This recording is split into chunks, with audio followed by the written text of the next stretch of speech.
The rehearsal that you see in the video documentation is from our senior modern major dance technique course at Point Park University. For this course, we teach a modern technique class that's based on the kind of fundamentals of floor work, efficient use of the body, exploratory improvisation that incorporates sensation and changing states in the body.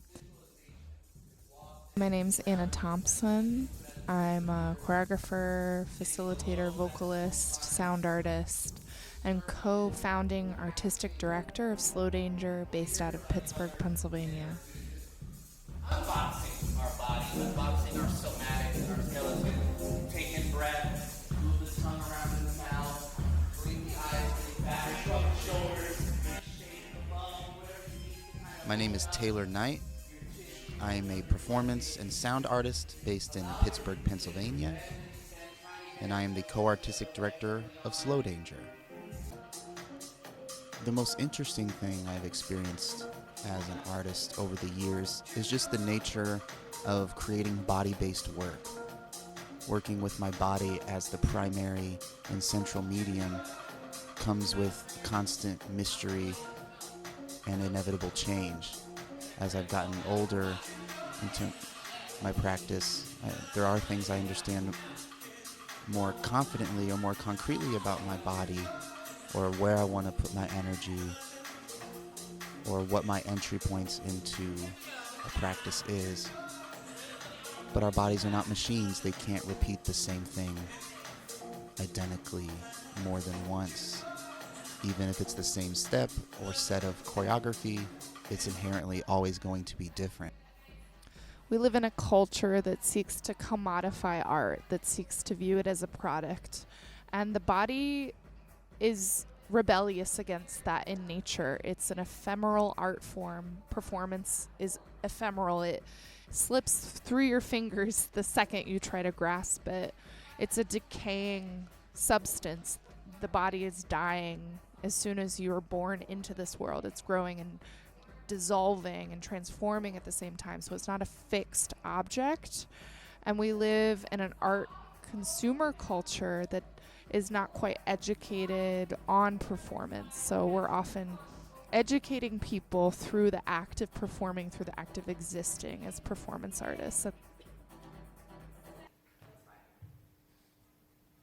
In this work, Taylor and I are investing in research for our new full-length work that we are currently in early development and research phases of. This work is a recontextualization of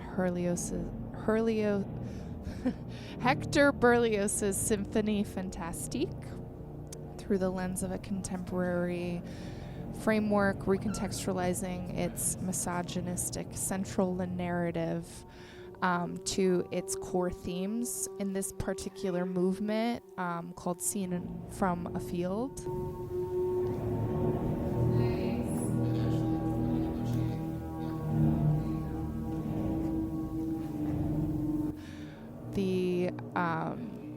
The energetic state is fluctuating broadly between this feeling of hope, of a new relationship, of a new opening in life, and the subsequent feelings of fear and ideating on the negativity that could possibly come with something new that you feel really passionate about. We feel this really connects to where the students are in their lives.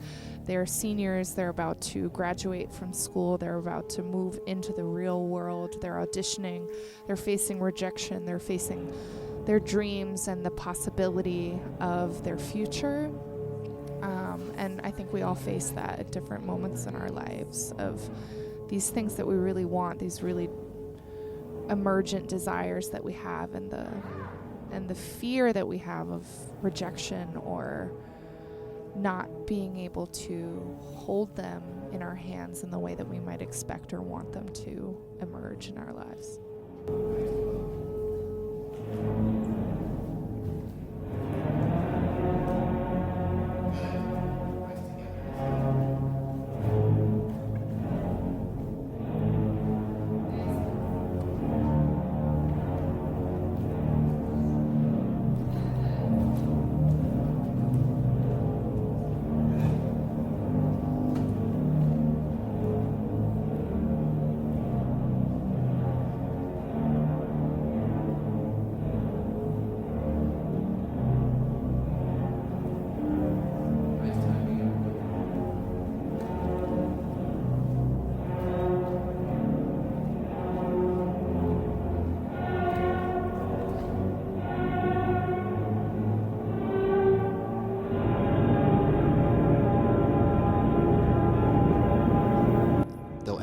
field with curiosity. I hope they enter the field with a sense of openness to discovery. And I hope they enter the field knowing that whatever they choose to do, or that one project they do, or things they do in the beginning of their career that help lay the groundwork for their discovery and their longevity, doesn't have to define them in absolute. That they can continue to question what their artistry means to them. They can continue to question what their practice is.